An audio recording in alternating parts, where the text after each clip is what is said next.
Match number 13 of IPL 2022 is an all-royal affair. RCB against Rajasthan at the Wankhede Stadium. This should be a good one. RCB have had a bit of a break after they managed to pick up their first points of the season, beating KKR in what was a rare low-scoring thriller. Rajasthan, on the other hand, don't believe in low scores. Scores of 210 and 193 that brushed aside the Sunrisers and the Mumbai Indians, respectively, in their opening games. They're looking good, and they're going to be batting first again because Faf du Plessis won the toss. He smiles and says they're going to have a bowl first. Plenty to build up to on Maruti Suzuki Presents ESPN Cricket for T20 Time, powered by IQ 9 5G. Ravi Shastri with me. You get the impression today should be a good one, Ravi. Should be a good one. You heard Faf saying at the toss there that he was happy that the boys hung in there in that last game. It was a tough contest, close contest, low scoring. There was pressure, and they handled those pressure moments well. And now that he's won the toss, he's up against a side that's a good all-round side. They've got most bases covered. They're playing good cricket. But, when you have a tough last game like the last one they had against KKR, he'll be hoping for the best today. Yeah, absolutely. Now we're back at the Wankhede Stadium. Ravi Shastri has some wonderful memories there. One bittersweet one, and one not among them, is a game he's mentioned about 5 or 6 times in the few days I've had the good fortune of working with him in. It's the semi-final in 2016. So we thought we'll throw in one of the West Indians from that day and welcome him for the first time on our live show for this season. It's a return for Carlos Brathwaite, who joins us from the UK now. Carlos, good afternoon, I think it is. How are you doing?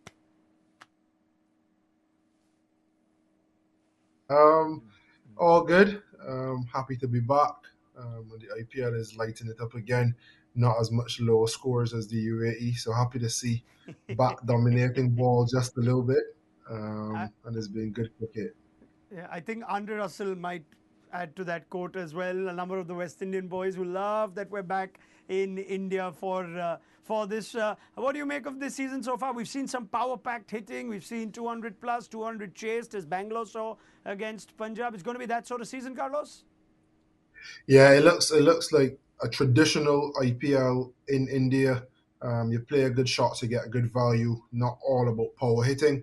And then you do sprinkle in some West Indian brilliance. We've seen Russell with our 70 or 30 OD, and Smith, I think it was on debut as well, man of the match, and bringing the game home with the bat.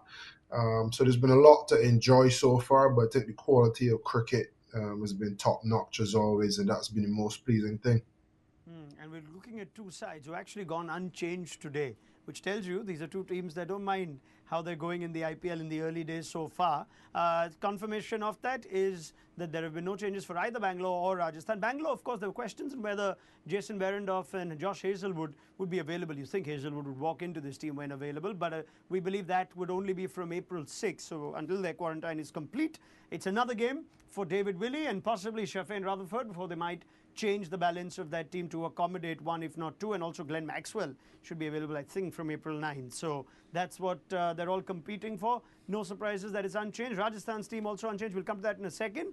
But this team is not its full strength yet, and Faf du Plessis still says it's picking up the points, Ravi. And that's so crucial. If you can win games when you know only that your side is going to get stronger in a week's time, then it's it's brilliant from the tournament point of view. Like we mentioned, this is going to be a good game. They did well in that last game. It wasn't an easy track. Yes. Du Plessis has got runs. Kohli has threatened, but wants to get that big one. Dinesh Karthik has been in fabulous form. So it's their bowling, which has to come to the party. Really. Hasaranga has done well. Siraj in patches. Harshal Patel, they've got a very good bowler there. Yeah. Plenty of experience. He can be called at any stage to try and break the partnership. Could be one of those games where 2 or 3 players, Ravi, know that this might be my last game. Yes. And what does that do? It puts further pressure, but at the same time, they would be telling, let's set the cat amongst the pigeons. Let's try and have a good game here, and then leave the headache to the team management. Yeah, absolutely. We saw what Bhanuka Rajapaksa has done for Punjab. Couple of good performances, and Johnny Bairstow all of a sudden finds himself as a reserve. Can that happen for the Royals? We'll find out. But for the Royal Challengers, rather, for the Rajasthan Royals, it's an unchanged team. We continue to harp about one thing, and they continue to not make it an issue because their bowlers are bowling well, their batters are getting scores in excess of 190, and they don't mind that right-hand side as a result, Carlos, where Ashwin is batting at 7 in a T20 game. Navdeep Saini, Chahal, Bolt and Prasidh Krishna. There's a bit of a lottery system on who walks in at number 8 after that, because you've got 5 quality bowlers there, but you don't have a lot of batting. They don't go for Jimmy Neesham, and they've not gone for the 4th overseas either that they could have gone for. What do you make of that team, though? I think that balance is helped by the fact that you've got your Shastri, Jaiswal, Josh Butler, Sanju Sampson and Paddy Carroll, 4 top order batters, proper traditional top order batters, 1 to 4. So there's a bit of stability there. And I think they're backing those 4 guys to bat majority of the overs. And then you have Hetmeyer, Parag and Ashwin who can add some spice. I think they will only change if they have a couple bad days out with the bat in that top order, find themselves 3 or 4 down in quick succession. And then you're questioning Riyan Parag, can he do it when he needs to get 50 off 35 balls over a longer period of time and not just a 30 off 15? So his play will probably come into question if there is a batting collapse. But if there isn't, and if it isn't broke, don't fix it. Continue to watch your top order smash big runs, and your bowlers defend it. I think that's been the theme thus far. And don't change a winning team. No need to tinker. When you're winning, Ravi, does that sometimes put the paper on top of the cracks? Do you think there is still a vulnerability in this team? But no, we're winning, so it's fine. I mean, that Indian team too used to say, looks a damn good team when people fire, but then could there have been a soft underbelly there? Is there a soft underbelly here in the middle order for Rajasthan? There could be, because their top order is fired. You know, the middle order has really not been tested. Like Carlos mentioned, if they lose a few early wickets, that's when the real test is. Yeah. But when they sit in team meetings, they would know that they have 6 batsmen. Okay, and then they have got Ashwin to come in and the bowlers after that. So they would be saying that these 6 have to try and bat at least the first 17, 18 overs. So if they go hard at the top and lose a couple of wickets or 3 wickets, then there will be a game plan to bat for 10 overs, 12 overs, 13 overs in case, so that the bowling is not exposed early, when it comes to batting. Because they've got, if they're 30 for 3, yes, or 40 for 4, they could be in trouble then, they could be put under serious pressure. Yeah, I mean, this is in stark contrast to the successful West Indian team, Carlos, that you were part of. I think you batted at 9 on some days. That just sounds mental now in this team. But this is very different, a philosophy to that. Can it affect top order batters when they know that batting gets over at 6, 5.5 arguably? It could, but you always have a challenge. One challenge is knowing that you're back to 9, 10, and 11 and probably being a bit callous with your wicket. And the other challenge is actually having the responsibility. And some players can actually use it as a positive. We have a few extra balls. So if I get bogged down, there's not 5 or 6 hitters behind me thinking I'm wasting balls. It's actually just another ball closer to me getting out the middle of the bat more consistently. So it can work either way. But what kind of flexibility they have with Ashwin at 7. If they are 3 down in, let's say, 8, 9 overs, Shimron Hetmeyer is one of my favourite batsmen. So I'd love to see him come in the 8th over and have a proper go with a few overs behind him to potentially get a real big score. But you do have the option of Ashwin at 5.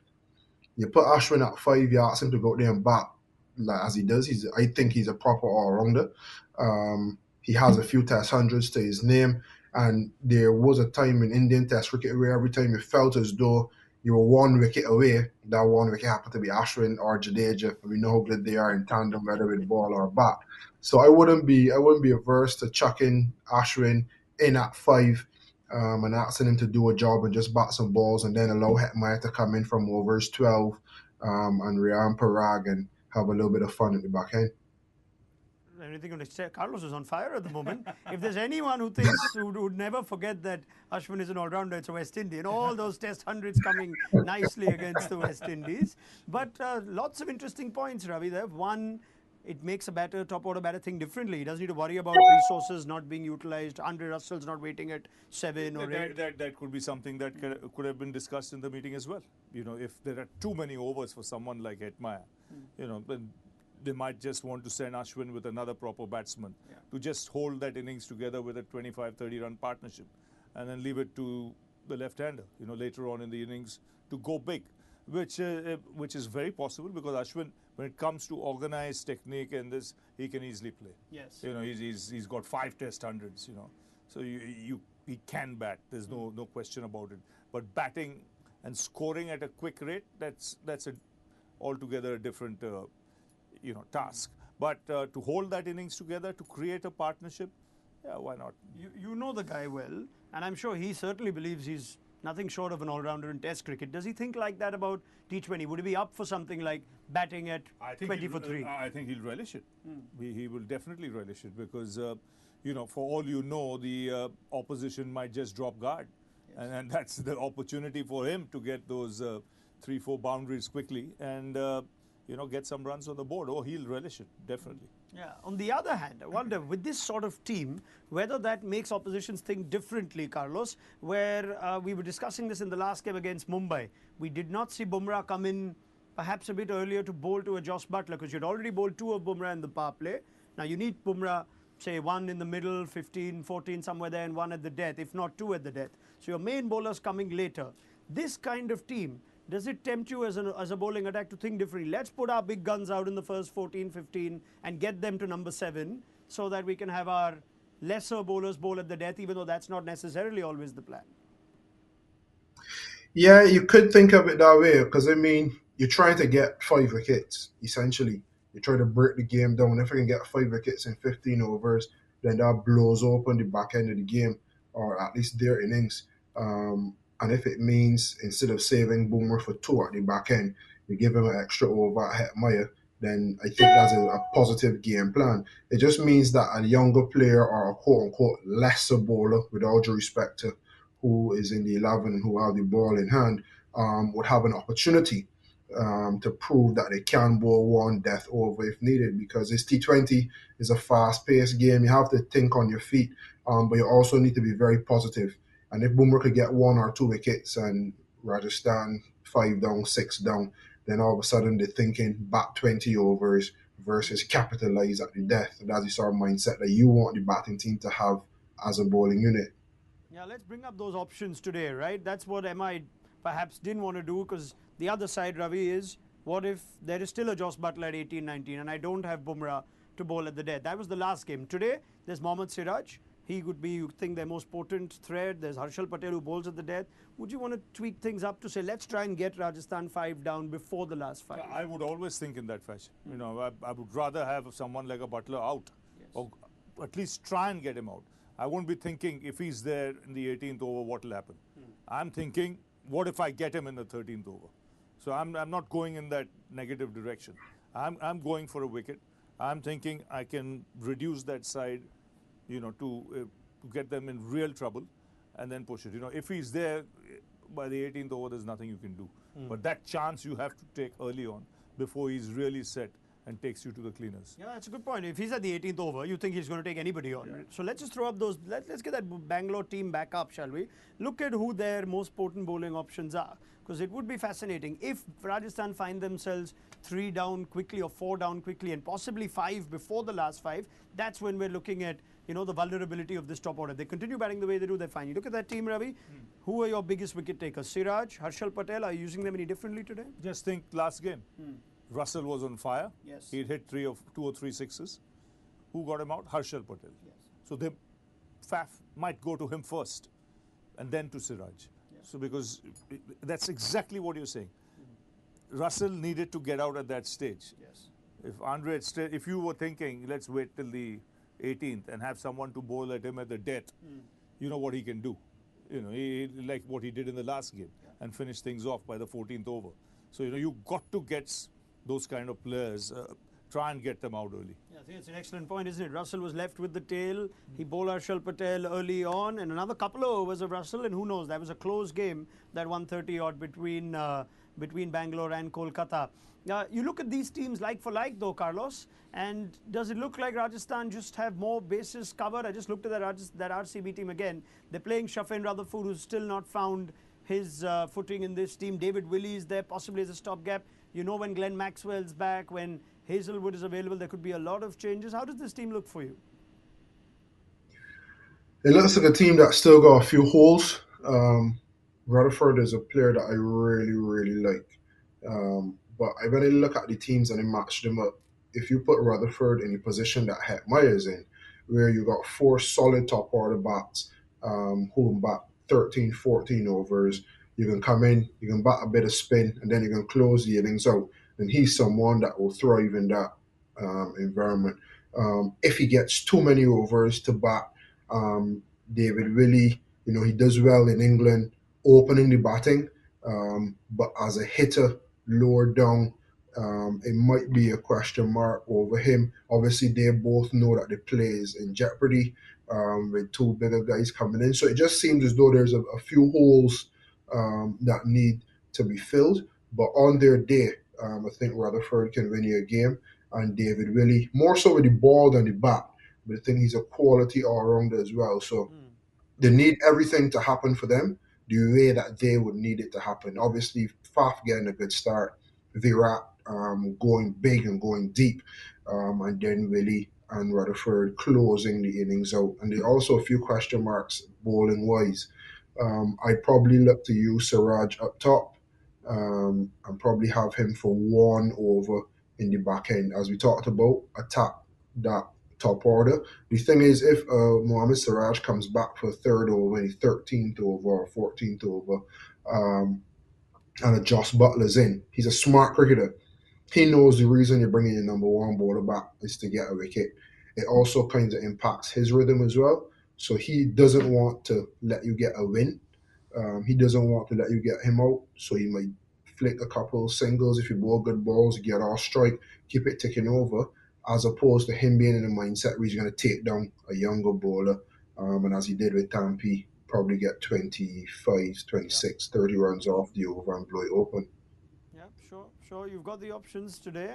Let's just bring that Rajasthan discussion back with some numbers and crunch them, shall we? How have they gone? Middle overs, they seem to not stop. So they go hard. We're seeing Punjab employ that approach. And phase-wise this season, 7 to 15, they're going at 10s. In the first 6, they're at about 9. And then 16 to 20, they continue to take off. We look at the best run rate in the middle overs this season. Yes, early days, but you will find Rajasthan right on top.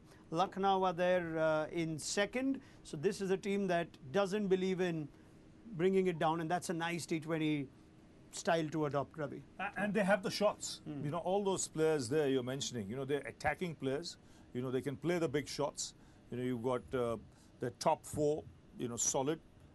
Samson at 3, you've got Padikkal at 4, he can play shots. Hetmeyer, who can come and play the big shots. Yeah. So they've got the players who will keep going because that's what they know to do the best. To play their attacking game, and if it comes off, then it'll rain 6s and 4s in that middle period. So they're doing that. It's working for them up to now. So why change it? I'd love to talk about Sanju Samson at this point. Such a big player for Rajasthan. Loves the start of the IPL. You'd always wanted to be the start of the IPL. You've watched him closely now, Ravi, and continues to be a player that polarizes a lot of opinion. So much talent, yet hasn't quite made himself a certainty in at least white ball cricket. And the inconsistency in the IPL is also there to see. Where do you stand on Samson the batter? See, when I look at him this season, I feel a sense of calmness. A sense of, that maturity has crept in. I just get the feeling he might have a good one this year. He'll address all the points you're saying. I feel he'll be a lot more consistent. He's got a side around him that'll make him feel relaxed and continue to play his national game, which is to attack, and he can score. I think he'll have a good season. From the start of it, the big problem with him was, when a player has too many shots, and he wants to play every shot in the first 5 overs, that's the problem Sanju Samson has. So if he can be selective and choose the right shots to play depending on the surface and what the conditions demand, I think he'll be a lot more consistent. That's just on him then? Can you coach that to just control the instinct, or is Yes. that on the player? He's got to figure out to be more selective. He's been around for a long time. You can't be around for 10 years and then keep making the same mistakes. Getting out at 25 or 30, you'll have a coach who'll come and bang it down your head, that this is how you're getting out. Jolly well do it. You've tried what you wanted to try for 9 years, 10 years. Now, for Christ's sake, for the team point of view, listen to what we have to say.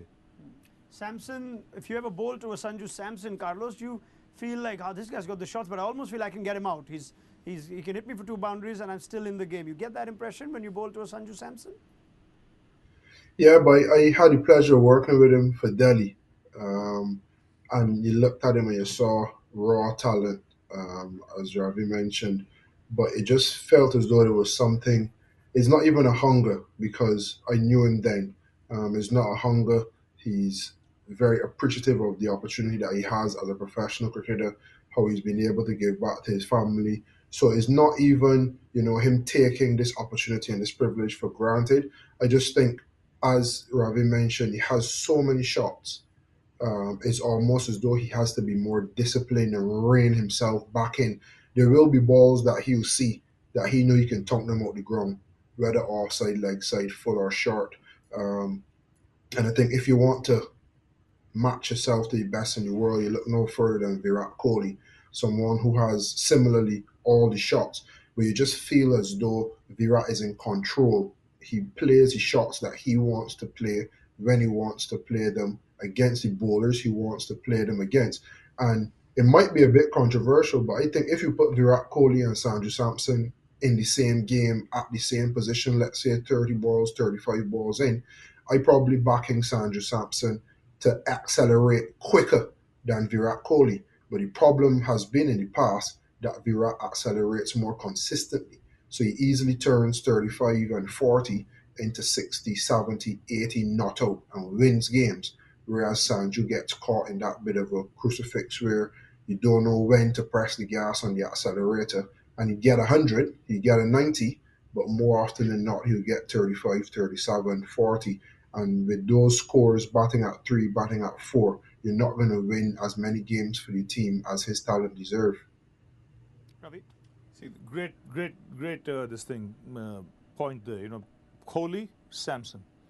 Now, where you want to see Samson up the ante is what Carlos said, that reading the opposition a little more, reading the bowlers a little more, and then comes the choice of shots. Which are the shots that will be most profitable, and then you anticipate and expect that from that particular bowler. This is where Kohli, when you look at that comparison, this is where Kohli is far more mature, disciplined, in control, hence the bigger scores. If Sanju can get this into his game, just a little more reading of the opposition rather than just see it, hit it. Because when he sees it, hit it, there are 3 shots that come to mind. Whereas if he's planning and he knows where a guy might be wanting to bowl, he knows which shot to play. So just a little bit of homework there, in just reading of the opposition a little more. I think he'll get there because he can take off. Yep. He can take off very quickly. Yeah. We've seen it. He's got 100. Sanju Samson's just without breaking a sweat in the IPL in the past. What he has to read along with the opposition is also Anandu Hasaranga, because this is a bowler who has a very good record against some of the Rajasthan batters that he's going to have the chance to bowl against. That's the strike rate. It's not for pretty reading. I think this is all T20s, and Hasaranga just troubled Samson when India were in Sri Lanka while the test team was with Ravi Shastri in England. Josh Butler also not quite the record that you'd like. He hasn't been dismissed, but he keeps him quiet. Shimron Hetmeyer too is somebody who hasn't been dismissed but doesn't go big against Hasaranga. Big threat today at the 1KD bowling first. Hasaranga could be a game changer, Ravi? Yes, if there is moisture. You heard Faf saying this looks a different sort of track. So if it is tacky, if it's been watered a little late, not enough sunshine, and it's a little damp, then he'll get some hold. The ball will stick into the surface and probably grip. So, it's not a bad idea. trying him early and seeing if there's anything there before that moisture dries out and there's dew. Ooh, will we see a Hasaranga early? What we do know is Sanju Samson's playing the spinners better. Sometimes he goes too hard too early. We just discussed that sort of mindset that Samson has in T20. But in IPL 2022, seems like he's getting more against the spinner. Strike rate, gee, that's not bad, 267. Hitting a boundary every other ball. And otherwise in 2021, you'd still take 120, but it's still early days in the IPL. Another player we saw on that list is Shimron Hetmyer. Now, Carlos has already said he's one of his favourite players to watch out. And what a role he's played. In both games, he's had that impactful cameo, has Shimron Hetmyer. We're looking at the most runs in the last 5, which is the role that Hetmyer has been given. And he was excellent for Delhi last year, and he's doing it for Rajasthan, carrying that sort of form. Strike rate of nearly 200 in the last 5 overs in the league since 2021. That's good company to keep. Pollard, AB de Villiers, Ravindra Jadeja and Dinesh Karthik. Those numbers aren't good enough for the West Indies team, apparently, Carlos, but they work pretty okay in the IPL.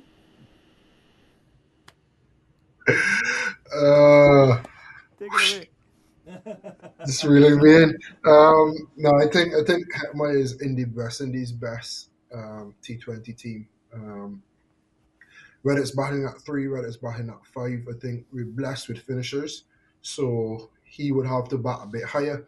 But if you think back to, it was a few years ago in India, he got a couple hundreds, I think, in the ODIs.